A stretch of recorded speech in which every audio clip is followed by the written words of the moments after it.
और बराह रास्त आपको लिए चलेंगे वजीर आला सिंध थर में थरकुल प्रोजेक्ट की इफ्तिताही तकरीब से खिताब कर रहे हैं।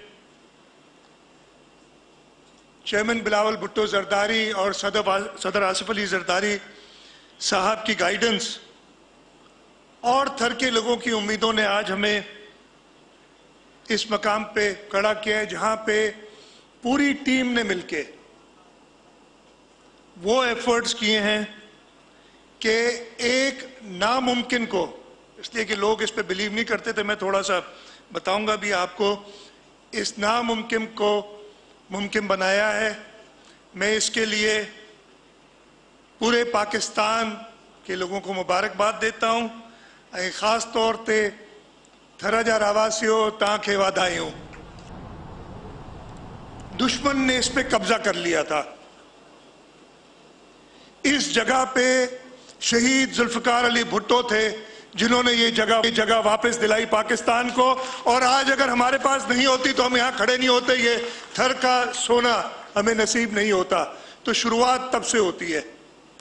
शहीद जुल्फकार अली भुट्टो ने हमें ये जगह वापस दिलाई, और फिर जब यहाँ कोयला 91-92 में पहली बार पता चला, और उसके बाद 94 में शहीद मोहतरमा बेनज़ीर भुट्टो यहाँ तशरीफ लाई।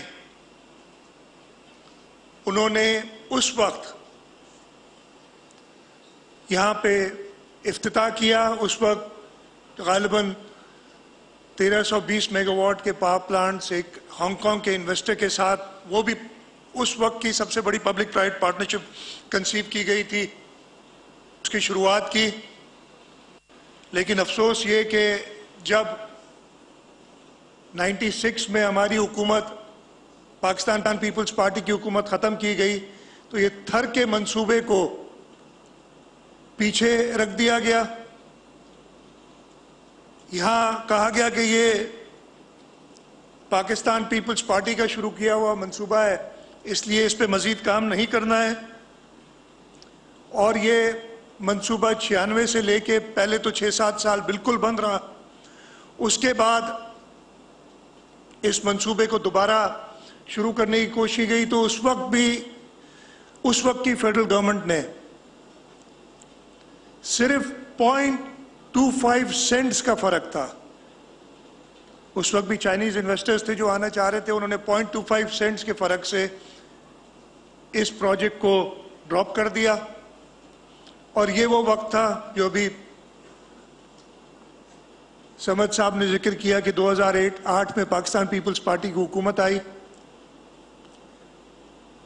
मुल्क के हालात, तेल की कीमत, हमारा उस वक्त जो इकोनॉमिक पोजीशन थी वो क्या थी, उस वक्त ये मंसूबा दोबारा, और इसके गवाह कायम अली शाह साहब और मैं दोनों इधर मौजूद हैं, कि बिलावल हाउस में सदर आसिफ अली जरदारी साहब ने कहा हमें, कायम अली शाह साहब चीफ मिनिस्टर थे, मैं उनके कैबिनेट में मिनिस्टर था, कि आप लोग थर कोल और एनर्जी बोर्ड बनाएं। उस वक्त शाह साहब ने कहा जी बिल्कुल, लेकिन हमें फेडरल गवर्नमेंट से मदद नहीं मिलती। उन्होंने कहा मैं फेडरल गवर्नमेंट को आपका मातहत करता हूं। कायम अली शाह साहब चेयरमैन बने थर कोल एनर्जी बोर्ड के, और फेडरल मिनिस्टर पावर जो थे वो उनके वाइस चेयरमैन बने। ये मेरा ख्याल है पहली बार ऐसी कोई चीज हुई, इसलिए कि ये जो रिसोर्स थी, ये जो कोयला था, ये सिंध के लोगों का है, इसलिए सिंध की हुकूमत को ही कहा गया कि इसका आप ख्याल रखें। बिलावल हाउस में इसका इफ्तिताह हुआ, इसकी बात शुरू हुई, थर कोल एनर्जी बोर्ड बना। हमने जब शुरुआत की तो कोई भी इंटरेस्टेड नहीं था। We went all around the world, none of our friends, even our Chinese friends were not interested because they had been burnt here. जो उनके साथ किया था पिछली हुकूमतों ने, उस वक्त मैं शुक्रगुजार हूं एंग्रो कॉरपोरेशन का कि उन्होंने कहा कि हम करेंगे, लेकिन इस शर्त पे कि हुकूमत सिंध हमारे साथ पार्टनरशिप में आए। हमने उस बात को माना, और ये 2009-10 में ये पार्टनरशिप शुरू हुई, और हमने यहाँ पे काम शुरू किया।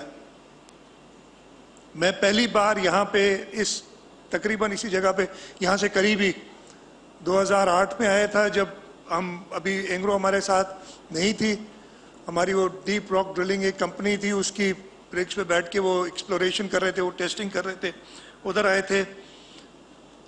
एंग्रो के साथ मिलके हमने काम किया और हमने बहुत सख्त मुखालफत पाई,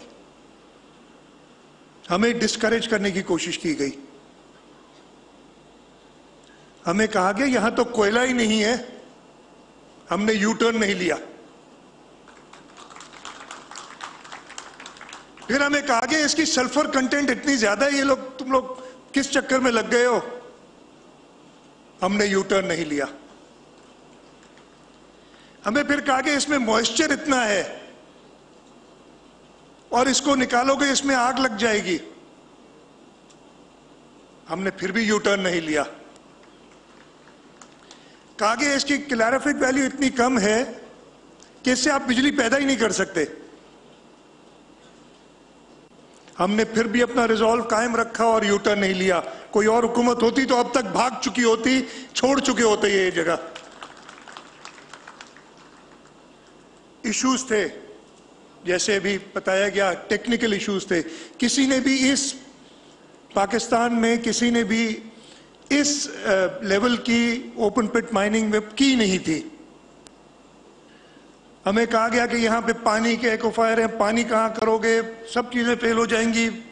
जितना ज्यादा मुखालफत हुई उतना ज्यादा हमारा रिजॉल्व स्ट्रेंथन हुआ और हम आगे बढ़ते चले गए।